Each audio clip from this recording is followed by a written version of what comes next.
मुसळधार पावसामुळे महाड तालुक्यातील वरंध घाटात दरड कोसळून रस्त्यावर दगड, चिखल आणि झाडे आल्याने वाहतुकीवर परिणाम झाला। माझरी गावाच्या वरील भागात ही दरड कोसळली। काही काळ घाटामधील वाहतूक पूर्णपणे ठप्प झाली होती। दरड कोसळल्याची माहिती मिळताच महाड एमआयडीसी पोलीस, स्थानिक ग्रामस्थ आणि प्रशासन यंत्रणा तातडीने घटनास्थळी दाखल झाली। जेसीबीच्या सहाय्याने रस्त्यावर आलेला चिखल, दगड आणि पडलेली झाडं हटवण्याचं काम हाती घेण्यात आलं। प्रशासनाच्या अथक प्रयत्नांमुळे काही तासात रस्ता मोकळा करण्यात आला। सध्या एकेरी वाहतूक सुरू आहे। मुसळधार पावसामुळे रायगड जिल्ह्यासह महाडकरांचं जनजीवन विस्कळीत झालंय।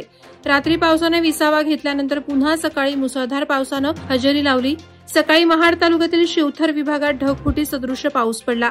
या पावसामुळे कुंभे शिवथर गावातील स्मशानभूमी वाहून गेली। त्याचप्रमाणे आंबे शिवथर, आंबेनळी, सह्याद्रीवाडी गावाचा देखील काही काळ संपर्क तुटला होता। त्यामुळे शिवथर विभागातील नागरिक संरक्षण भिंतीची आणि आंबे शिवथर ग्रामस्थ नवीन पुलाची मागणी प्रशासनाकडे करत आहेत। अलिबाग, मुरुड, रोहा तालुक्यात रस्त्यांची झालेली दुरवस्था, प्रलंबित प्रश्न। मुरुड मिठेखार येथे दरड कोसळून झालेल्या घटनेबाबत प्रशासनाला जाब विचारला। स्थानिक प्रतिनिधी करतायत काय असा प्रश्न उपस्थित केला। 50 खोके एकदम ओके असं म्हटल्यानंतर आमदारांच्या पत्नी मानसी दळवी अंगावर धावून आल्या आणि वाद निर्माण झाला। याचा निषेध करण्यासाठी अलिबाग येथे शेतकरी कामगार पक्षाचे कार्यकर्ते रस्त्यावर उतरले। त्यांनी मानसी दळवी आणि त्यांच्या कार्यकर्त्यांचा काळे झेंडे दाखवत घोषणा देऊन जाहीर निषेध केला। यावेळी शेकापचे कार्यकर्ते मोठ्या संख्येने उपस्थित होते। वावंढळ हद्दीतील वृंदावन सोसायटीत भीषण अपघात टळला। सोसायटीतील कृष्णकुंज बंगल्या शेजारी जात असताना विवेक विलास कदम यांच्या गाडीसमोर 2 फुटांपेक्षा कमी अंतरावर विजेची वाहिनी तुटून पडली।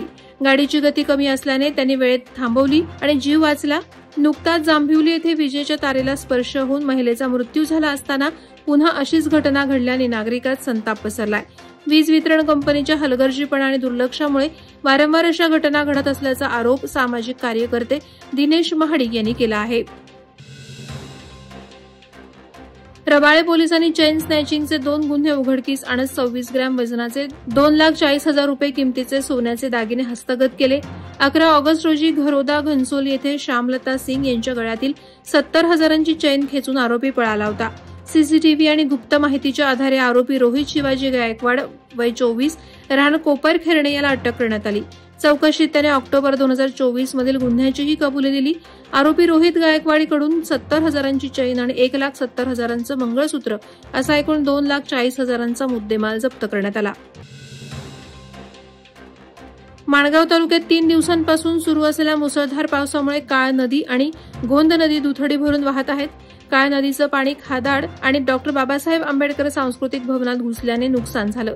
कलमजे गावातील ब्रिटिश कालीन 150 वर्ष जुना पूल पाण्याखाली गेल्यानं तो वाहतुकीसाठी बंद करण्यात आला असून अवजड वाहनं थांबवण्यात आली।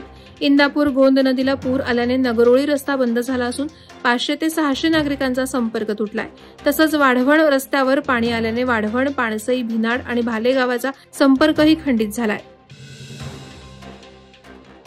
कर्जत तालुक्यात झालेल्या अतिवृष्टीमुळे आशाणेवाडी आणि भोईरवाडी येथे 2 घरांचं नुकसान झालं असून सुदैवानं जीवितहानी टळली।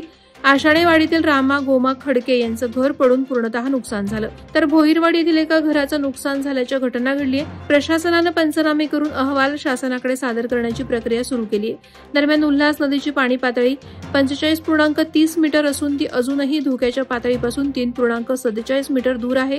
परिस्थिती पाहता रायगड जिल्हाधिकाऱ्यांनी कर्जत तालुक्यासह जिल्ह्यातील सर्व शाळा बंद ठेवण्याचे आदेश दिले आहेत। नवनिर्माण सेनेचे अध्यक्ष राजसाहेब ठाकरे यांनी सर्वप्रथम मराठी माणसाला प्राधान्य दिले असून येणाऱ्या उद्योगधंद्यांमध्ये स्थानिक भूमिपुत्र असला पाहिजे। या भूमिकेमुळे पेण तालुक्यातील JSW कंपनीच्या फेज 3 मध्ये स्थानिक भूमिपुत्रांना रोजगार मिळावा ही सर्वप्रथम मागणी मनसेची असून कंपनीच्या वाढत्या विस्तारीकरणाला पाठिंबा असल्याचं मनसेचे रायगड जिल्हाध्यक्ष जितेंद्र पाटील यांनी वडखळ येथे घेतलेल्या पत्रकार परिषदेत सांगितलं। मराठी तरुणांसाठी मनसे त्यांच्या पाठीशी खंबीरपणे उभी असून कंपनीचा फेज 3 वाढत असेल तर स्थानिक भूमिपुत्र वाढला पाहिजे असंही ते म्हणाले। उरण रांजणपाडा गावात नुकतेच बाल्या डान्स मंडळाच्या उद्घाटन समारंभाचं आयोजन करण्यात आलं। उरण तालुक्यातील पारंपरिक आणि सुप्रसिद्ध जय हनुमान नाच मंडळ यावेळी विशेष आकर्षण ठरलं।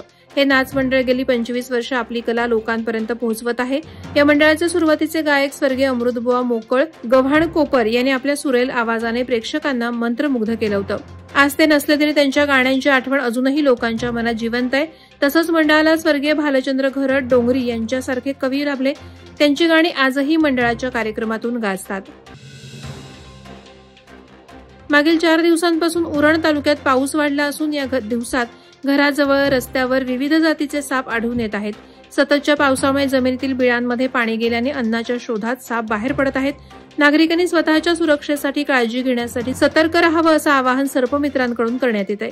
पावसाळा सुरू होण्याच्या काळात बऱ्याच जातींच्या सापांचा प्रजनन काळ असतो. बिळामध्ये पाणी साचत असल्याने ते लपण्यासाठी सुरक्षित जागेच्या शोधात असतात. त्यामुळे जून-ऑगस्ट या कालावधीत साप मानवी वस्तीच्या आसपास आढळून येतात.